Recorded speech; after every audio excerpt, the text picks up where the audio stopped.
Why don't you come on the pod, Steven? You know, we have a great podcast No, here, folks. We have a no. great podcast. Can you say welcome back to the Indie Music Network podcast? Hi, folks. Welcome back to the Indie Network Music Podcast. It is a great podcast. We have a fantastic show for you with Dana White, Joe Rogan, and Get, Shane Gillis here today. What a great group of people we have here. get away.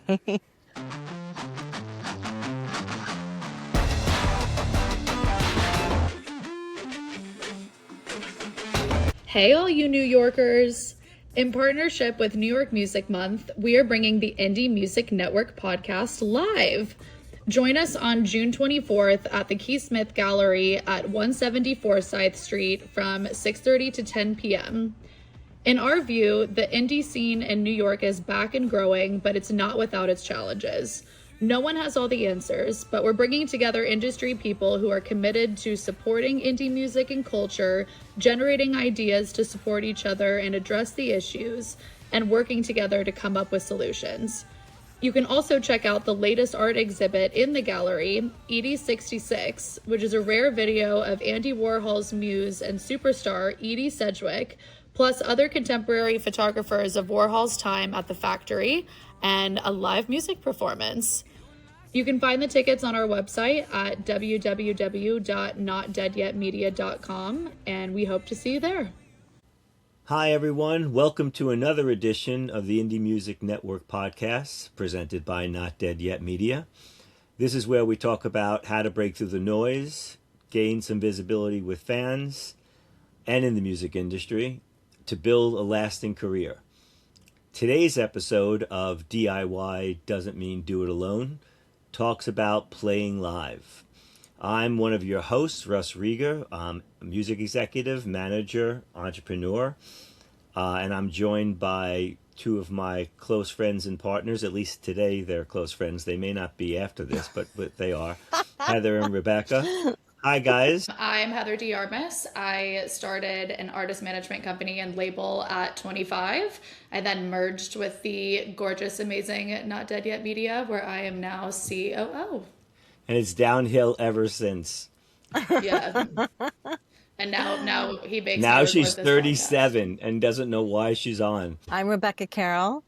I spent many years at working at labels, both major and independent labels, working really as a marketing person, almost like an internal manager. Now I'm a manager, and I call myself a social entrepreneur because I like to build things together. Okay, today, everybody, we are back for the second podcast in our 3 series. I guess now with a couple more with the Bruce episode, but we are talking about the 3 pillars, the most important things for songwriters, for artists. The first one being the song, which we covered now twice. Second being playing live and touring, and then the third will be the fans. So I know we've done an episode already on touring. That was more of like the 101s if you are an artist that's just starting out, or you're trying to get from like the 100 to maybe 250. This is going to be a little bit different, talking about bringing in fans kind of with this, and obviously how that relates to the song and stuff, but also in 2026, I'm sure, as we all know, touring has changed now a good amount. It's like even the biggest artists in the world are now having to cancel shows. So we just thought it'd be a very timely episode. The touring situation is ever evolving. We see headliners like, superstars playing huge arenas. What I'm hearing is artists that are, on the smaller or medium level really struggling, because since COVID, there's been this thinning out of smaller venues. So it ends up being a challenge, because this ecosystem where bands could start out by playing small clubs and then building an audience, it is becoming more challenging, because the economics of having a club are really tough right now. And the economics of being a human being. That's just life right now, whether you're my age, whether you, whoever it is, if you're just starting out or you have an established career, $20 now means a lot more to people than it would have maybe even a year or two ago. Well, I think there are some lifestyle changes going on where younger people aren't drinking as much, so that affects revenue that clubs are generating from bar tabs. I've been to clubs, especially over, the summer when it's really hot, and instead of going to the bar, people are going to the free water dispensers. And yeah, they want to hydrate, but that's really what they're focusing on. And it could be because of the cost of living overall, but the cost of a ticket.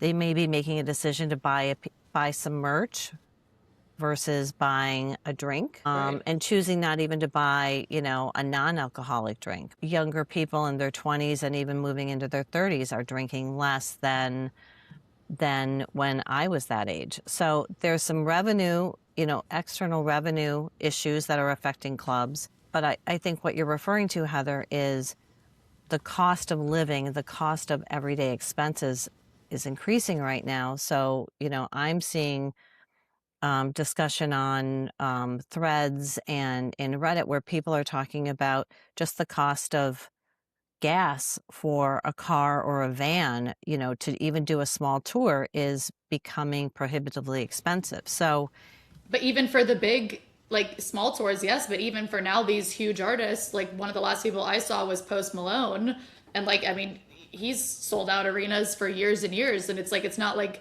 us fans. Like I would buy a ticket to Post Malone, but I can't spend the $500, which then goes into a Ticketmaster, a whole different situation. But just in general, like it's not just happening with smaller clubs or smaller artists. Like everybody in the industry is feeling this, which kind of also brings me to this point of I think it's so interesting. Like Greta Van Fleet, for example, just did a show at Bowery Ballroom when the last time they were here, they sold out Madison Square Garden. And I know that because I was in the pit and it was great.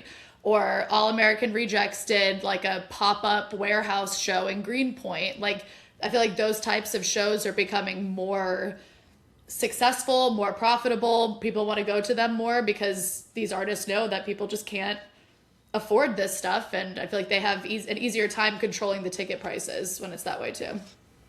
I guess I'm going to be the contrarian here.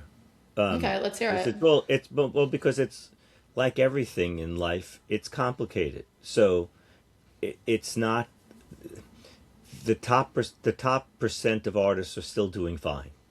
So Right. they're able to navigate the difficulties. The biggest issue for fans with bigger artists isn't that, it's it's the monopoly of and the what's become now commonplace of these which are they're owned by them, but the buying up tickets is a secondary market. So it's not fans who are buying these things the hour that's out. It's computers and people in networks buying it, and people that I know people who do this and buy it up. I'm not going to name any names, but I know people who are in this industry. So it's sold out. So everybody else made their money, and now they then start selling out, for higher prices for secondary markets. The same thing that's happening with the World Cup. I mean, it's the same thing over and over and over again. So artists get blamed for a lot of this stuff, but it's and again, it's owned by the same people, but it's the secondary market that kills that. And then that's why you have issues of not being full, but the tickets were already sold, so they got their money. And I'm going to be the contrarian to you, though, too, though. That is the case. But I know Ariana Grande, for example, the dynamic ticket pricing, she went against Ticketmaster and said, do not do that because that makes all of the tickets then more expensive if more people are in the queue. I believe that's how it works. But that's So, another but it thing comes of from there dynamic anyway, ticket too. prices. If artists don't say Right. so. But dynamic ticket prices is another function of that. So these are all separate podcasts in a sense. Yes, the in inflation and the economy now, and it's not the past 2 years; it's even the past 6 months. Have done this. So because of gas prices, that's a 6 month old problem. That affects people. But again, the wealthy usually are able to navigate this. The people who are starting out, people who are doing clubs or even headlining clubs, and then theaters. So it's most of the touring class, say, Yeah. and it's the most important thing in the world is to play live, and it's just you have more obstacles. So club owners made most of their money usually out of the bar, like Rebecca was talking with first, and now you have a new generation that drinks much less. So if you're not making money out of the bar, you're certainly not making most of your money anywhere else. So how do you keep the lights on, and how do you do this, or how do you take chances on new artists when, if they're not bringing people in, you're stuck, because even the few people that are there aren't drinking. It's a free night. So these things just compound. It's how to navigate this. Everyone's going to list problems, and which is important to put things in context. But how do you navigate this is the question, because you can't stay home, right? So you need to play, because playing is your pillars. Playing is one of everything, right? It's the connectivity, and you also have a generation since COVID that wants to go out. So Absolutely. People are going out. So it's the point, especially in New York, is they have a lot to choose from. So where are they choosing to go, right? So there's a lot of things that they could go and put their money towards, and I think it's more about, because I don't have that much excess money, I need to choose one thing, maybe not three. So so now I'm looking at tickets, and I'm only going to one show, or I'm going to one show a month this summer because of the high ticket prices than I am, or I rather go to a bar with friends than go to a gig, because in the past you could just do multiple things, but now as it gets more cost prohibitive, it's just this chain of events that these knots that need to slowly be unwound. But then when you find you unwind a knot, there's another knot that's there that you didn't know, or that it affected the other thing to be able to do. So it's really, how do you navigate a situation when this is your career and you have no choice?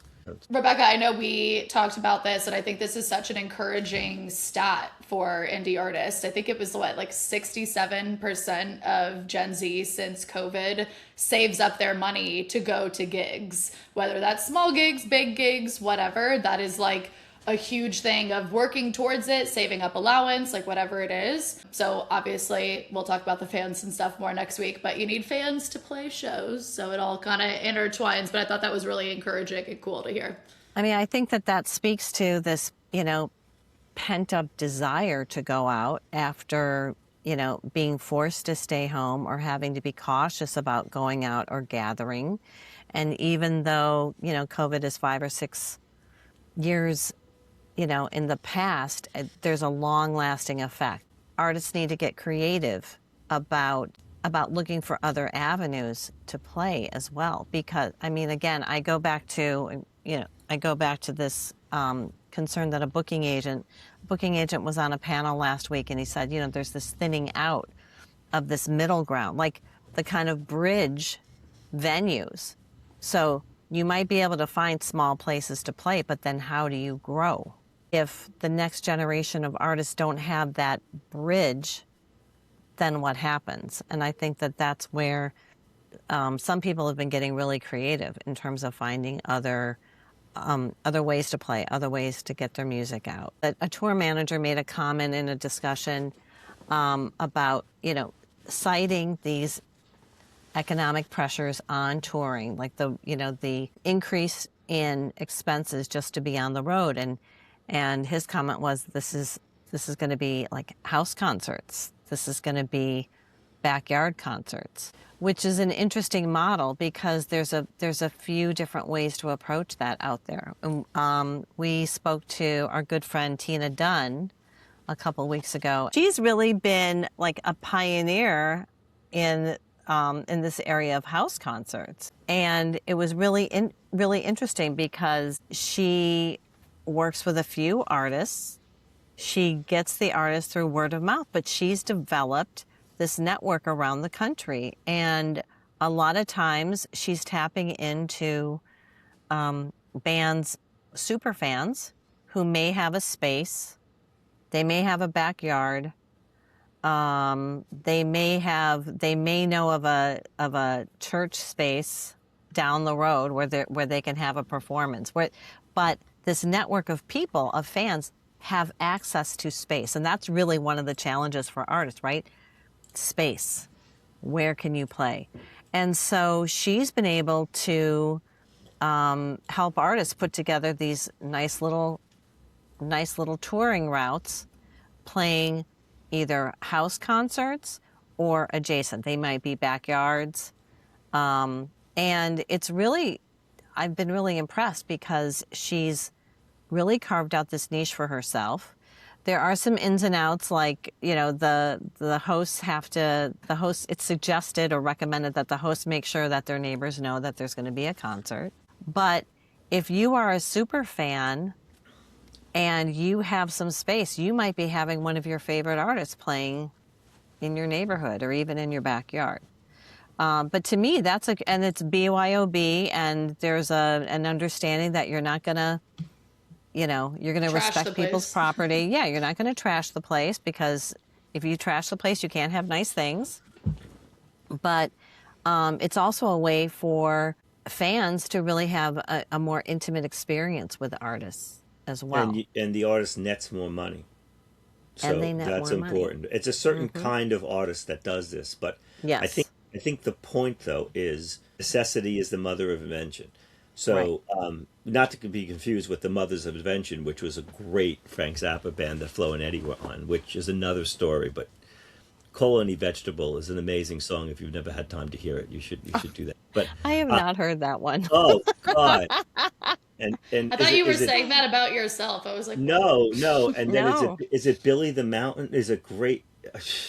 I mean, you may need to be on something chemical in some way to hear that record, but my God, you should listen to that record. We need to put that. We'll put that in the show notes. You could see how I could go from punk to Zappa and Flo and Eddie with Billy the Mountain. Yeah, Colony Vegetable is a great song, but Billy the Mountain's an amazing story.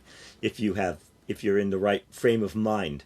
Right. To listen to something trippy like that. If you're in an altered state. Yeah, but which we are not condoning here at Not Dead Yet Media. Well, I think the point that people are capable of doing this. I know we talked about this earlier with this nationwide thing that you said started in upstate New York, but is Porch I Fest. go to it every year. I know Boston's big, and that's usually local, but that's local bands playing, and some of them could be covers, but local bands playing. But there's a certain artist that their career. I don't know how new artists get this done, but mid-level artists that have had a career that have a diehard following that maybe, that aren't going to play theaters, but can go do these house shows. It's a great opportunity for them to be able to do, because you have this intimate thing like you were talking about to be able to see it, but there's some kind of tiered VIP pricing you could do, because you could make a dinner, you could have people come and meet you. There's also, I think Tina has also, it's a tip jar approach, but it's more like, because you're a fan and the tickets cost X, you could still pay Y just to give some more. So it goes that way. So there's tier pricing, but in a very populist, organic way to give. Not we've already bought the tickets and you could go. So it's wonderful grassroots that way, to be able to do that. But clubs too. But it still goes back, if we keep going about the pillars and playing live, the importance of playing live a lot, but the importance of being great live. Yes. Because if you're great live, people want to see you again and you get invited back.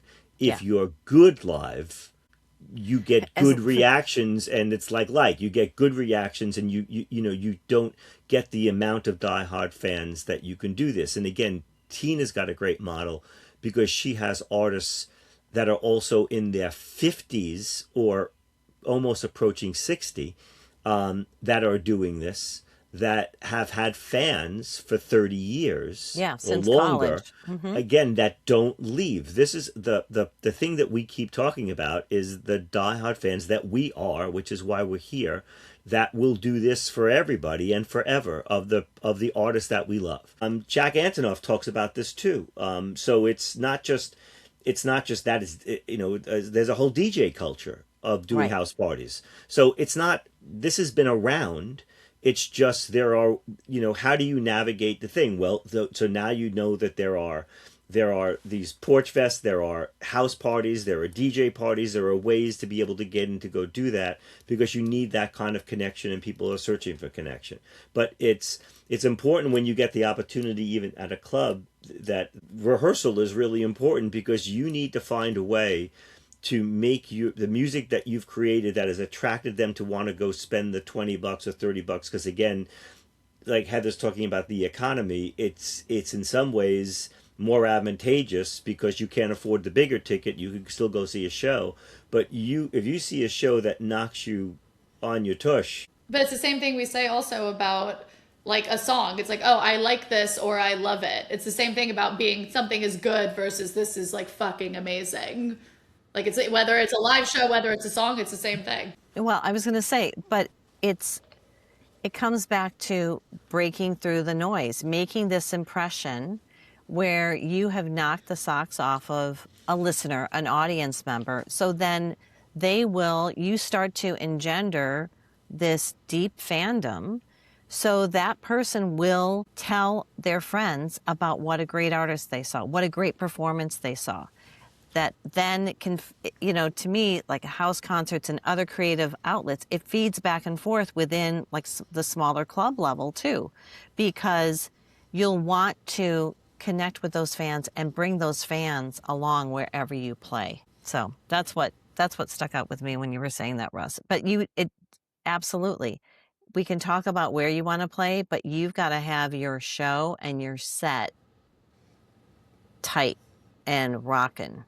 Well, or you need to draw the crowd because at least you know that. And again, it's easy from the cheap seats in the sense that it's hard for people to go do this. So everything we talk about is hard, but it's always been that way, right? It's just always there have always been bands that have been just okay live and had trouble touring, and bands that are just, I mean, you could go back to every decade. The bands that you love, if they weren't fantastic live because they just stood there, their songs were over and over and over. It's not like I'm going to say something that's going to insult somebody, so I'll leave some of the bands. There are bands that are spectacular live, even beyond their songs, and there are bands that just have hit after hit, so they could just stand there and play, and it doesn't matter because they sound fantastic, and you can close your eyes and do that. So different ways, but there's just like I was going to say in YouTube, or just like right now, the two of the biggest movies are horror movies that were done. I don't know if they were both came out of YouTube or one came out of YouTube. Was Obsession one, and then the other Breakout? I forgot what the other scary movie is. The guy was like 15 when he first came up to it. But I mean, again, there's a lot of stuff on YouTube, but unfortunately, it's always the 2% that's brilliant. That just that's brilliant. That just is. We talk about chasing the magic, and I always am concerned because what we talk about or what we stress. Yes, it would be. It's always wonderful to be part of that magic ride. To find that kind of talent, to have that kind of concept that challenges everything and just shakes everything up, right? And now they're they did better than the Star Wars movie that came out. I mean, it's just unbelievable what happened. And it's the same thing with music, where it comes out of the blue and does that. But there's still, I know I talk about the like, but there's still room for a whole other section of artists that could make a career out of it, that are great to a certain segment of audience, that will give them the financial wherewithal to be able to do this for the rest of their lives. So you don't need to be a superstar to have a career, and because I think if you just look at the 2%, it's too daunting to have that. And this, and some of this gift, just where does it come from? It just channels it. I mean, there's only going to be one Dylan. It just is going to be, right? And there's multiple ways to be able to do this. And again, Jack's amazing, but he's bigger as a songwriter than his band is, right? So if it was just the Bleachers, and he's one of my favorites. So I Right. love him, and I love the way he thinks of music. I love what he says. So I don't. There's nothing disparaging about that at all. But he again, it shows, like we talk about, that artists have multiple talents. For him to be able to do that, but your bread and butter, everything comes out of touring. So I know we talked about the songs, but if you could play, even with the difficulties now, it just provides you revenue on so many other levels, and it provides you to lock into the fan base. So it's about navigating the club system that has difficulty, and it's navigating and it's finding these other opportunities in other places to play that really matter. But you need to have people leave there wanting more. They have to be able to talk. If they're not telling their other friends what you missed, then Yeah. that was not a successful night. So you need to find ways to rehearse. You need to find ways to play.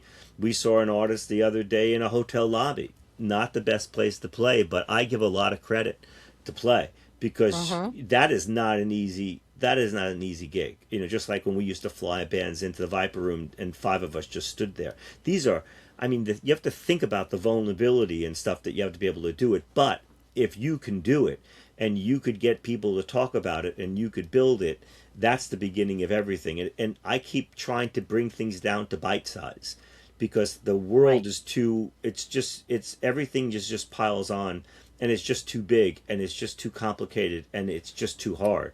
If you're in a town, you need to make friends everywhere with the local mom and pop shops, and then leave stuff there for people to have, right? You need to let them know that there's a gig so they can promote it. You need to do everything you can to get your local area to care. Once they care, step 2. Once they care, step 3. So there's a lot of stuff that undermines everybody's opportunity because of what we were talking about, the problems with clubs, the problem with costs. But there's still a path. Otherwise, we wouldn't be finding new artists doing this stuff. I think another thing too, speaking of like getting the word out about shows, like I physically did this last week with some of our other team, is putting out flyers or little hand pamphlets or something, and just giving them to people and taping them up around town, depending on where you live. Like, people find stuff all the time. Like, whether for us it's like in the subway, for you if it's like your local park, like people look at things. And again, if what we say 67% or whatever, like people want to be out, people want to support local art, people want to go to a concert. Concerts are fucking awesome. Like, I think just getting up and promoting yourself, because people ask also, like, well, how am I supposed to promote my show? What, do I just put it on Instagram? It's like, nah, get out there, talk to the people. You have to promote yourself, otherwise no one else is gonna. So you have to do that. Well, and it has to be multiple impressions, because there's a saying in cold calling. It's like 5 alive and 7 is heaven, meaning you're not on people's radar until the 5th time you have crossed their path. Oh, I thought 5 alive and 7 are dead, but they're good no, people, so they're in heaven. So 5 are alive, 7 are dead, but they're good dead, because there's a heaven. You're doing fuzzy math. Doing fuzzy math. No, you said 5 alive, 7's in heaven. So to me, 7 is heaven because they're you're dead. all of a sudden there's recognition.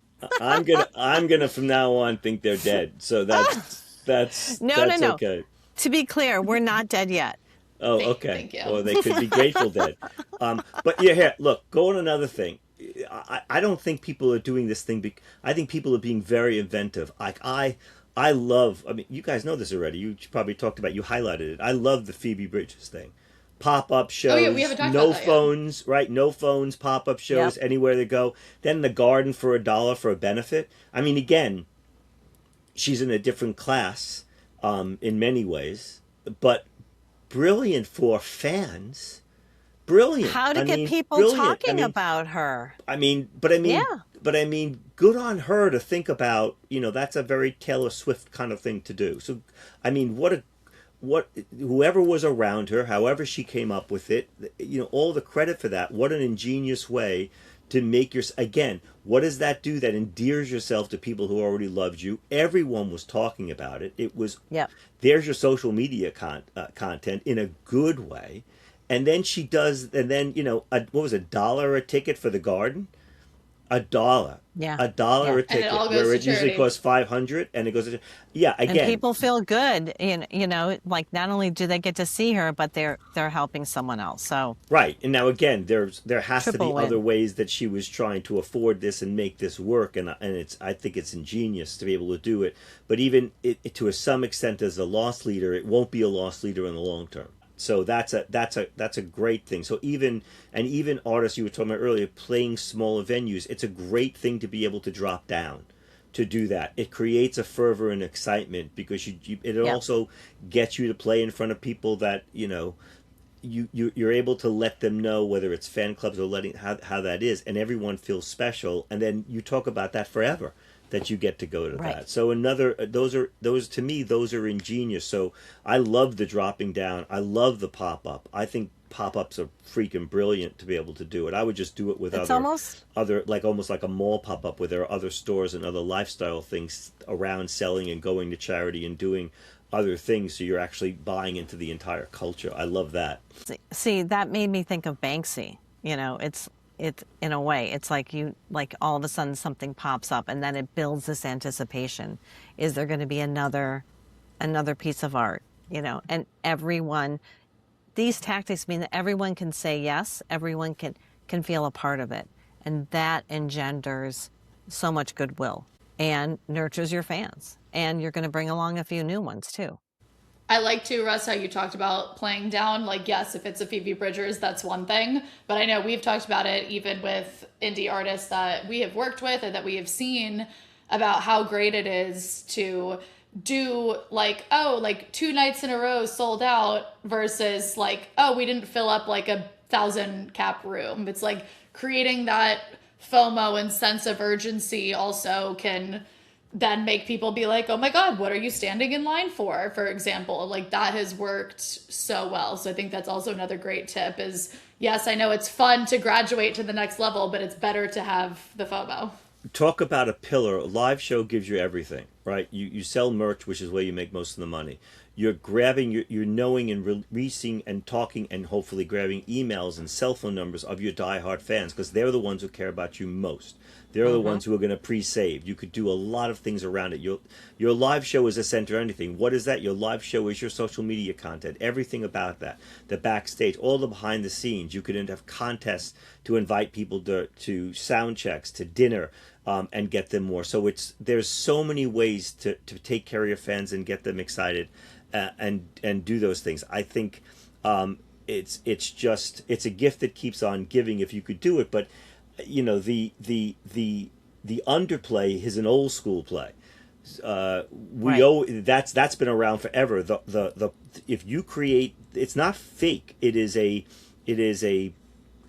branding and marketing. I don't know how you would describe it, Tactic. but it is, A yeah, tactic, that if maybe. you're playing, if you're able to play a 1,500 seat club, but you want to get into a 5,000 theater, the best way to do it is not to go 15 to 5,000. The best way to go is to play 500, play smaller clubs, and then just and you put a couple of shows on hold or 3 shows on hold, and you sell out, you sell out, you sell out, you sell it. You create them at the next jump just becomes logical to be able to go. So it's creating the pent up demand to be able to go. Plus, you're creating these special opportunities and special occasions, events that people talk about forever, right? So it's a win win. But it's a tactic that we're always going to try and use. That whenever we're in that situation, I think it's a.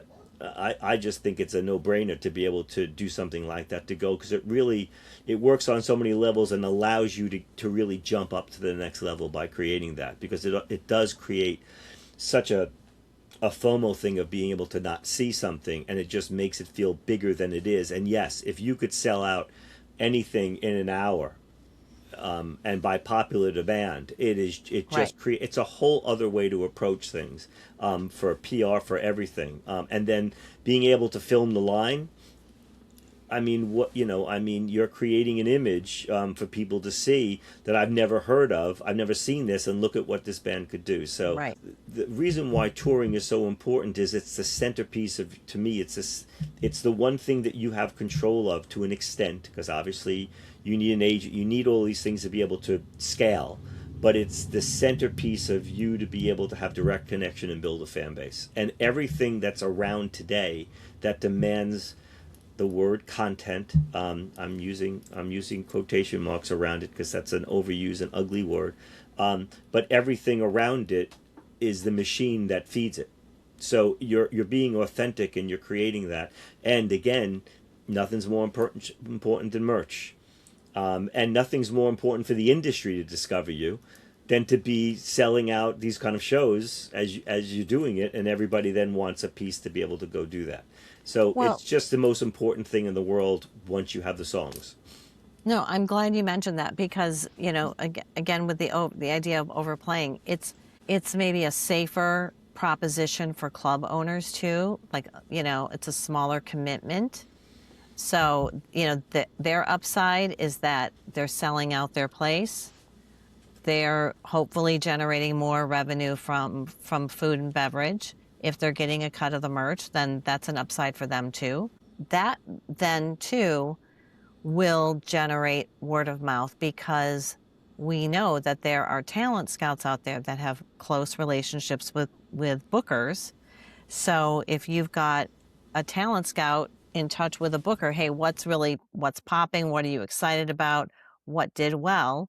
Then as an artist, you are getting on the radar of that booker to then hopefully share information about what a successful gig you had to tip off any talent scout who Hell, might that's be what we looking for the want. kind of music. We want to work with bands that are committed to playing live. I mean Yes. if we found an amazing songwriter, there are exceptions that are that's just brilliant. I mean, you wouldn't tell Bernie Taupin to not no, I can't work with you because Don't leave you your don't room. because you don't play live. Yeah, I mean, Stay in your room. even if Jack was just a songwriter, I mean, my God. So, Yeah. there's multiple ways to express talent. But if you're a band or you're an artist that is committed to playing live and wanting to do that, we're looking for that. I mean, that's it's an amazing art form to be able to do it to build a career. So not just labels, but we're engaged in trying to find artists that could do that anywhere, and be able to go. And there are countless stories of bands that have been the opening act and blew away the headliner.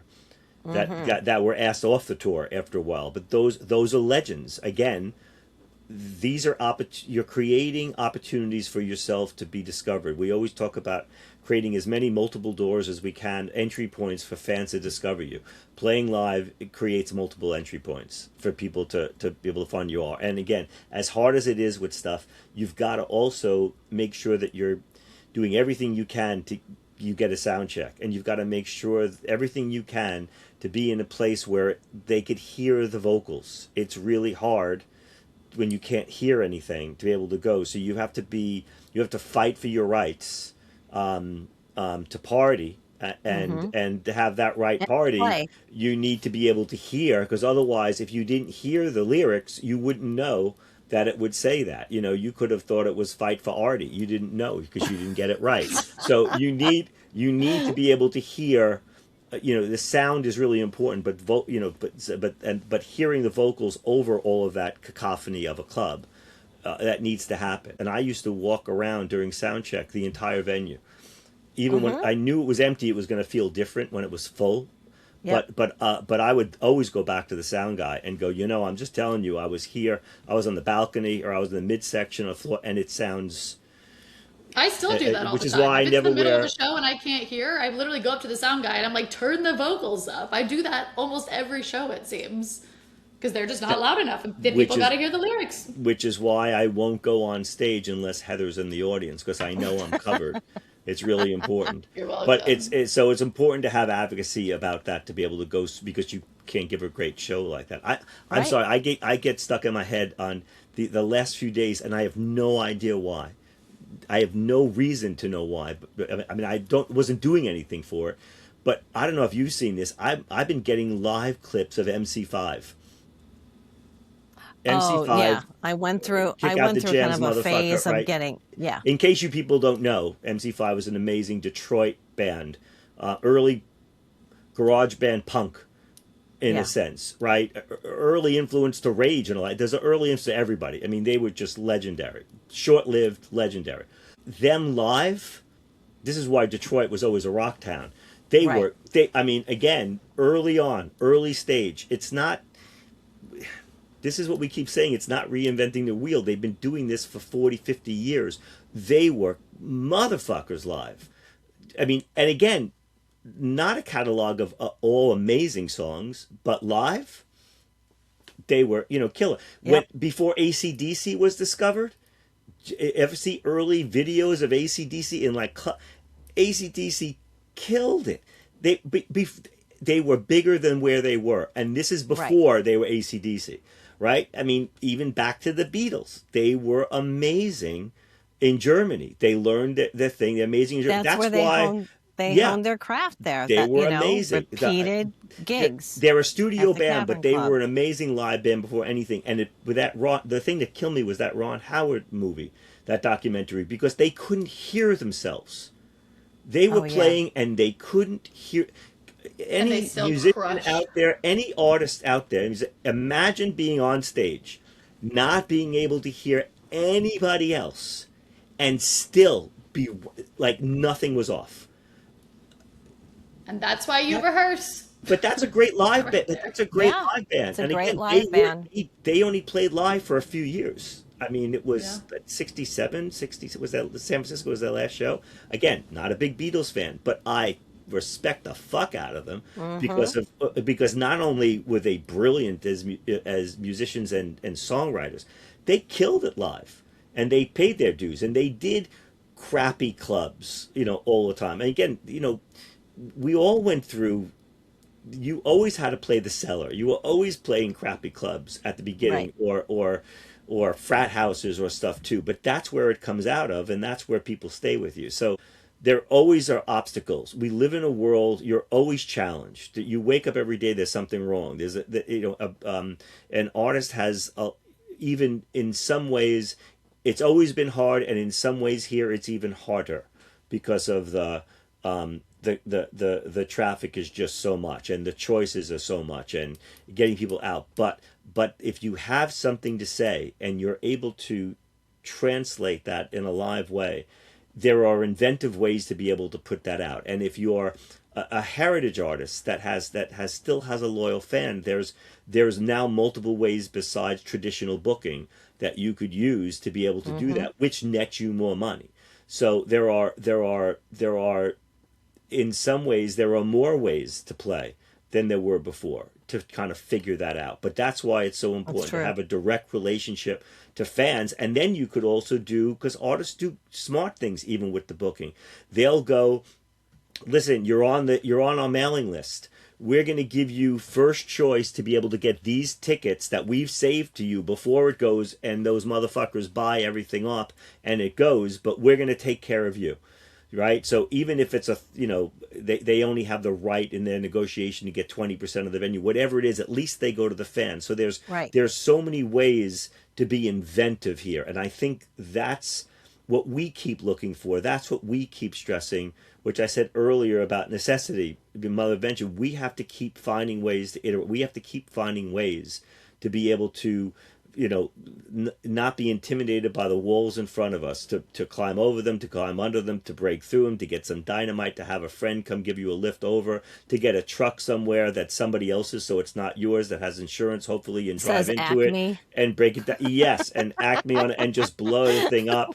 I mean, whatever you can do, there has to be ways. Or you just turn the wall into your backdrop and you turn around and you play to everybody else who can't get over the wall, and now you had your own concert. So now there you go. And then you cover Heroes and it's the Berlin Wall, and so I'm just saying what we want to do is provide this kind of hope or navigation to say that there's always ways around to break through. There's always a way. You cannot be intimidated by it. You could accept that it's hard. You could accept that it's a struggle, but it's persistent to try and find ways to make things work. And I think our credo has always been that we'll find another way. There's always another way in. And I think that artists are inventing it now with the things that we're talking about, and they're doing innovative things. And I think other artists that are trying to be inspired should look at that. Again, that's a good thing about social media. See what else Yeah. other people are doing and try and find their own way in to get that done. Yeah, But there it's are, not but there, hidden. You can look at other artists exactly, see what they're doing, and what the sincerest form of flattery is imitation. it's just you need to find a way to find your tribe. Yeah. And your tribe is going to give you the career for everything. I'm in love with, and I don't know if it came, if I'm attributing it to him. I don't know if it came from him, but I'm in love with the Springsteen line. You know, if you, I think this is the biggest navigation. But he was always like, what does it take? Couple of days to read a book, right? 3 hours to see a movie, right? To watch a TV series. But you just give me 3 minutes. You just give me 3 minutes and I'll change your life. 3 minutes. The problem that we have now is that it's no longer 3 minutes, it's 30 seconds. The problem we have now is it's not the drama, it's the micro drama. I think what we need to fight against is to figure a way to go from wait. It's now the millisecond. So it's you know, you can't change a heartbeat besides changing hearts and minds if you have only a few seconds to be able to do something. So how do you break through when you only have seconds now because of that? And how could you be open to receiving whatever magic you're hearing from art if you're only giving things a few seconds? And I think there's going to be a backlash towards that. And I think we need to be there for that. And I think artists need to keep fighting that. But the compromise, the one that breaks through the quickest, even though we're talking about, you know, when you do those right movies, young people flock to the theaters. You know, on something that costs a lot less. Again, necessity.